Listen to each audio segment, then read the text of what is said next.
ക്ഷേത്രക്കുളത്തിൽ കാൽ കഴുകിയുള്ള റീൽസ് ചിത്രീകരിച്ച big boss താരം ജാസ്മിൻ ജാഫറിനെതിരെ പരാതി. ഗുരുവായൂർ ദേവസ്വമാണ് പോലീസിൽ പരാതി നൽകിയത്.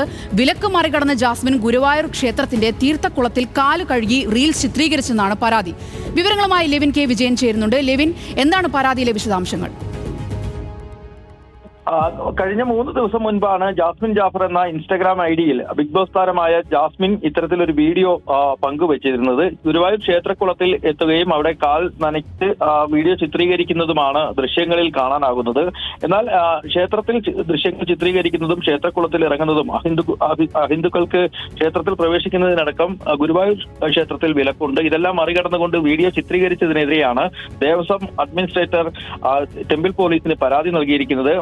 മത വൈരാഗ്യമടക്കം ഉയർത്തിക്കൊണ്ടുള്ള നടപടിയാണ് ഇവിടെ ഉണ്ടായിട്ടുള്ളത് എന്ന് ചൂണ്ടിക്കാട്ടിക്കൊണ്ടുള്ളതാണ് കലാപാഹ്വാന പ്രകാരമുള്ള നിയമങ്ങൾ ചൂണ്ടിക്കാട്ടിക്കൊണ്ടാണ് പരാതി നൽകിയിരിക്കുന്നത്. ഈ പരാതിയിൽ ഗുരുവായൂർ ടെമ്പിൾ പോലീസ് അഡ്മിനിസ്ട്രേറ്ററുടെ പരാതി സ്വീകരിച്ചിട്ടുണ്ട്. കേസ് എടുക്കുന്നതടക്കമുള്ള കാര്യങ്ങൾ ആലോചിച്ച് വരികയാണെന്നും നിയമവശങ്ങൾ പരിശോധിച്ച് കേസെടുക്കുന്നത് അടക്കം തുടർ നടപടികളായി സ്വീകരിക്കുമെന്നുമാണ് ടെമ്പിൾ പോലീസ് അറിയിച്ചിട്ടുള്ളത്. 3 ദിവസം മുൻപാണ് ജാസ്മിൻ ജാഫറിന്റെ ഇൻസ്റ്റഗ്രാം ഐഡിയിൽ ഇത്തരത്തിൽ വീഡിയോ പ്രത്യക്ഷപ്പെടുന്നത്. ഇത് സംബന്ധിച്ച് ജാസ്മിന്റെ ഭാഗത്തു നിന്നും ഒരു വിശദീകരണവും ഇതുവരെ ഉണ്ടായിട്ടില്ല. നേരത്തെ ഇത്തരത്തിൽ സമാനമായ രീതിയിൽ ദൃശ്യങ്ങൾ ക്ഷേത്രത്തിലെത്തി ചിത്രീകരിക്കുകയും അത് സോഷ്യൽ മീഡിയ വഴി പങ്കുവയ്ക്കുകയും ചെയ്ത കോഴിക്കോട് സ്വദേശിയായ മറ്റൊരു യുവതിക്കെതിരെയും ദേവസ്വം പരാതി നൽകുകയും ടെമ്പിൾ പോലീസ് കേസെടുക്കുകയും ചെയ്തിട്ടുണ്ട്. അതിന് സമാനമായ സംഭവമാണ് ഇത്തവണയും ആവർത്തിച്ചിരിക്കുന്നത്. അതുകൊണ്ട് തന്നെ കർശന നടപടികളുമായി മുന്നോട്ട് പോകുമെന്നാണ് ദേവസ്വം അധികൃതർ പറയുന്നത്.